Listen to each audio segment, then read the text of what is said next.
The man who once stood before Britain as the face of clean politics has just been dealt the most humiliating blow of his career. Not by Parliament, not by protesters, but by the highest legal authority in the land.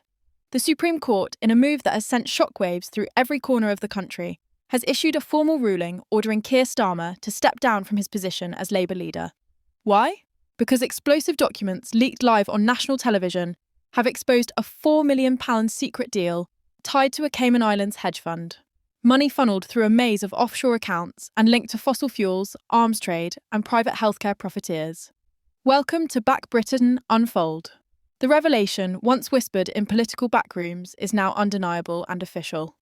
Starmer is trapped, the public is furious, and the halls of Westminster are collapsing into chaos. The ruling came without warning. In an unprecedented move, the Supreme Court released a public judgment that not only validated the damning evidence against Starmer, but declared that his continued leadership posed a direct threat to public trust in democratic institutions.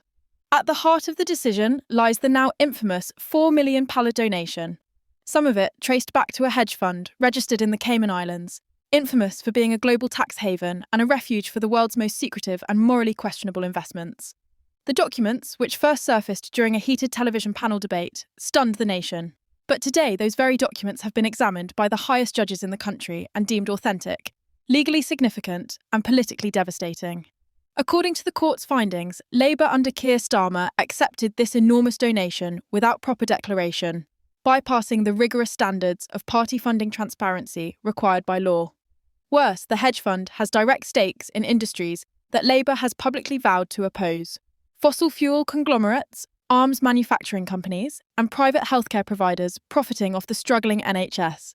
The public's anger turned into a legal firestorm when a coalition of watchdog organisations and former Labour members filed a case against Starmer, arguing that he had violated the principles of ethical leadership and party integrity. And shockingly, the court agreed. This constitutes a betrayal not only of party policy, read the official judgment, but of the British public's right to know who funds their elected representatives. Within minutes of the ruling, news outlets across the country lit up with breaking headlines. Social media platforms ignited with hashtags like #Starmer must go, #Supreme Court shock, and #Cayman Gate explodes. Live footage showed crowds gathering outside Labour HQ in London, chanting for justice, waving placards reading "Fraud must fall" and "Not my leader." Inside the party's headquarters, the mood was described by one staffer as total collapse. Phones rang off the hook. MPs scrambled to distance themselves. Communications officers were silenced, locked in urgent meetings, desperate to contain a disaster that had already spiralled far beyond control. And at the centre of it all, Keir Starmer. Sources close to the embattled Labour leader reported that Starmer had been blindsided by the court's swiftness.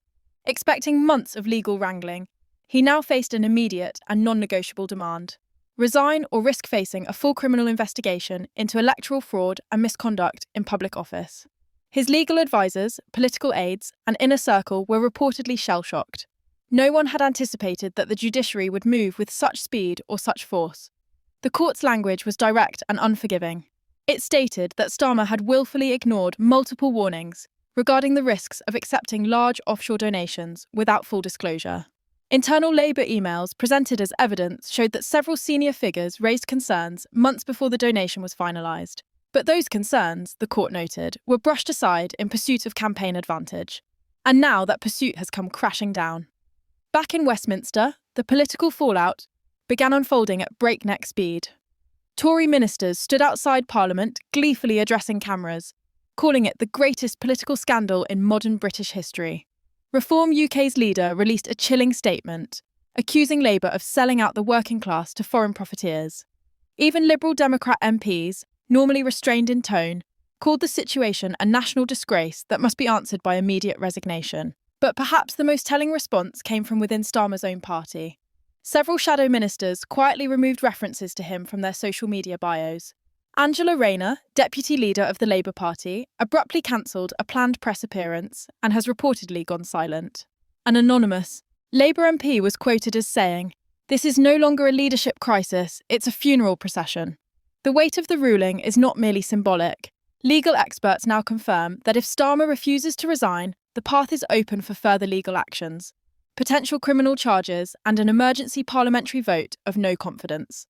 Starmer's enemies, both within and outside the Labour ranks, are circling, and the public, once cautiously hopeful for his promise of transparency and renewal, now appears unified in its demand for justice. As the evening sun set over Westminster, the country found itself holding its breath, watching the once untouchable Labour leader teeter on the edge of political annihilation. The man who had vowed to restore trust in British politics now stands accused by the nation's highest court of betraying everything he once claimed to stand for. And as the headlines scream across the nation and opposition leaders sharpen their knives, one question echoes louder than ever before. Will Keir Starmer obey the court's order and step down?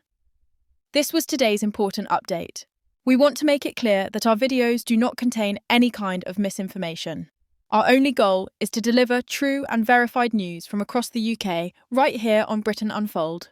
If you enjoyed the video, please like, share your thoughts in the comments, and don't forget to subscribe to the Britain Unfold channel. Thank you.